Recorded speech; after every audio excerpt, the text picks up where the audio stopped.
இயேசு கிறிஸ்துவின் நாமத்தினால் உங்களை வாழ்த்துகிறோம். இந்த நல்ல நாளிலே ஆண்டவருடைய வார்த்தையை நாம் பார்க்கலாம். யோபு 23 அதிகாரம் 14 எனக்கு குறிக்கிறதை அவர் நிறைவேற்றுவார்.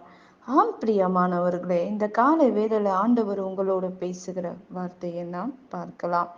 இன்றைக்கு ஆண்டவர் நமக்காக வைத்திருக்கிற காரியங்களை அவர் நிறைவேற்ற அவர் வல்லமையுள்ள தேவனாய் இருக்கிறார் என்று வேதம் சொல்லுகிறது. ஆண்டவர் நமக்காக வைத்திருக்கிற ஆசீர்வாதமும் நன்மையும் எந்த மனுஷன் திருட முடியாது, எந்த மனுஷனும் அதை பறிக்க முடியாது.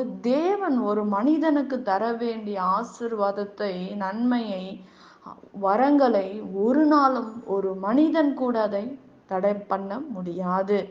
இன்றைக்கு என் வாழ்க்கையில் இந்த ஆசீர்வாதத்துக்காக நான் காத்திருக்கிறேன். ஆண்டவருடைய சமூகத்தில் நான் ஜெபிக்கிறேன். என் வாழ்க்கையில் அதை நான் பெற்றுக்கொள்ள முடியவில்லை என்று நீங்கள் ஏக்கத்தோடு இருக்கலாம் இந்த நாட்களில். ஆனால் வேதம் சொல்லுகிறது, ஆண்டவர் எனக்காக குறித்து வைத்திருக்கிற காரியத்தை அவர் நிறைவேற்ற வல்லவர், அவர் போதுமானவர் என்று யோபு சொல்லுகிறதை நாம் பார்க்கிறோம்.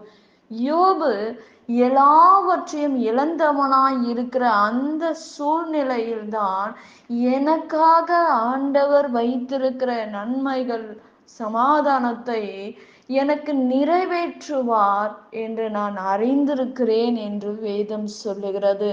எப்படிங்க அப்படிப்பட்ட ஒரு காரியத்தை ஒரு மனிதன் சொல்ல முடியும்? யோபு நம்மை போல ஒரு பாடுள்ள ஒரு மனுஷன், எல்லாவற்றும் சரீர பிரகாரமாக பிரச்சனை, வாழ்க்கையில் நிம்மதி இல்லா, எல்லாவற்றையும் அவன் இழந்தவனாய் இருக்கிறான். ஆனாலும் அவர் எனக்கு கொடுக்கிற காரியத்தில் அவர் நிறைவேற்றுவார் என்று நான் அறிந்திருக்கிறேன். என் ஆண்டவர் என்னுடைய வாழ்க்கையில் இழந்தவையெல்லாம் எனக்கு திருப்பி கொடுப்பார் என்று நான் நம்புகிறேன் என்று எந்த மனுஷனும் சொல்ல முடியாது பிரியமானவர்களே. ஆனால் யோபு சொல்லுகிறார், ஏனென்றால் ஆண்டவரை குறித்து அவருக்கு தெரியும், என் ஆண்டவர் எல்லாவற்றையும் நான் இழந்தா கூட எனக்கு எல்லாவற்றையும் அவர் திருப்பி ஆண்டவர் என் வாழ்க்கையை மாற்றுவார் என்று ஒரு நம்பிக்கையும் விசுவாசம் இருந்தபடியினால் ஆண்டவர் யோபுக்கு அவன் இருதயத்தின் எண்ணத்தை ஆண்டவர் அறிந்தார். ஆனால் தன் மனைவியோ அறியவில்லை. ஆனால் கர்த்தர் அறிந்தபடியினால் ஆண்டவர் இரட்டிப்பான நன்மையை யோபுக்கு கொடுத்து அவனுடைய எல்லாவற்றையும் ஆண்டவர் ஆசீர்வதித்தார் என்று வேதம் சொல்லுகிறது. இன்றைக்கு நம்முடைய வாழ்க்கையில் சூழ்நிலைகள் நிமித்தமாக, பொல்லாத காரியங்கள் நிமித்தமாக நம்மை சூழ்ந்து இருக்கிற பிரச்சனையை காட்டிலும் என் ஆண்டவர் பெரியவராய் இருக்கிறார் என்று நாம் பார்க்கிறோம் பிரியமானவர்களே. நிச்சயமாக ஆண்டவர் யோபோட வாழ்க்கையை, சூழ்நிலையை மாற்றினார்.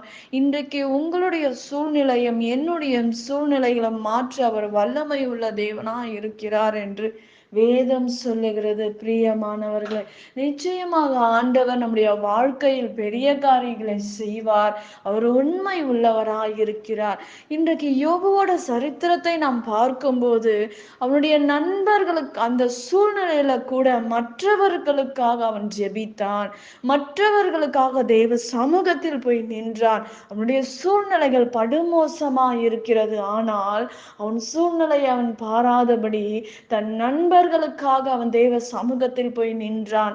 ஆண்டவர் சொல்லுகிறார், யோபு உதட்டளவில் கூட பாவம் செய்யவில்லை என்று வேதம் சொல்லுகிறது.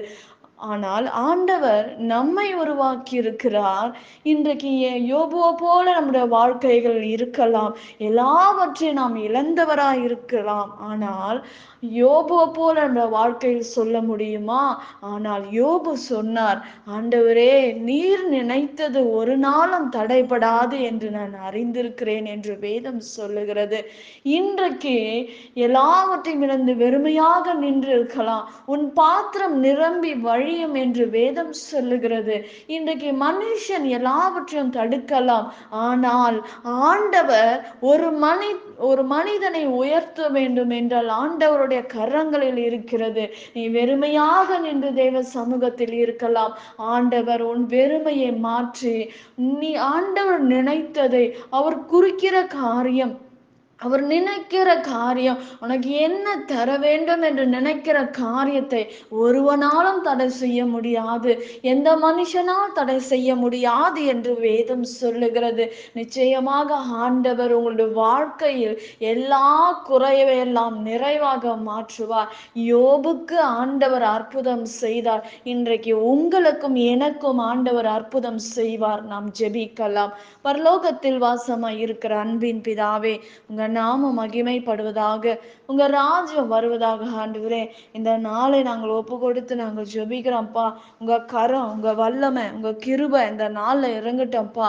இந்த நாள்ல வெறுமையா இருக்கிற ஒவ்வொருடைய வாழ்க்கையிலும் ஒரு அற்புதம் நடக்கட்டும்ப்பா. எல்லா சூழ்நிலைகளை மாற்றி ஒரு பெரிதான நன்மையை ஆண்டவரே எங்க வாழ்க்கையில நீ கட்டளிடுவீராக. இயற்கைக்கு அப்பாற்பட்ட காரியங்களை நீ செய்து முடிக்கும்படி நான் ஜெபிக்கிறேன்ப்பா. நீரே பெரிய காரியங்களை முடித்து தரும்படி ஆண்டவரே, நீர் நினைத்தது ஒரு நாளும் தடைபடாது ராஜா. எங்களை விடுதலை ஆக்குங்கப்பா. இந்த சூழ்நிலைகளை மாற்றுங்க ஆண்டவரே. ஒரு அற்புதங்களை செய்யுங்க எங்களுடைய வாழ்க்கையில அப்பா. அடைக்கலமாய் இருக்கிற தேவன் நீர் ஆண்டவரே. நீரே துணையாக நின்று எங்களுடைய எல்லா சூழ்நிலைகள், எல்லா பிரச்சனைகள் இருந்து விடுதலை ஆக்குங்கப்பா. எல்லாவற்றையும் பொறுப்பெடுத்துக் கொள்ளுங்க, வழி நடத்துங்க. இயேசுவின் நாமத்தில் வேண்டுகிறோம் எங்கள் ஜீவன் உள்ள நல்ல பிதாவே, ஆமென். கர்த்தர் தாமே உங்களை ஆசிர்வதிப்பாராக. ஆமென்.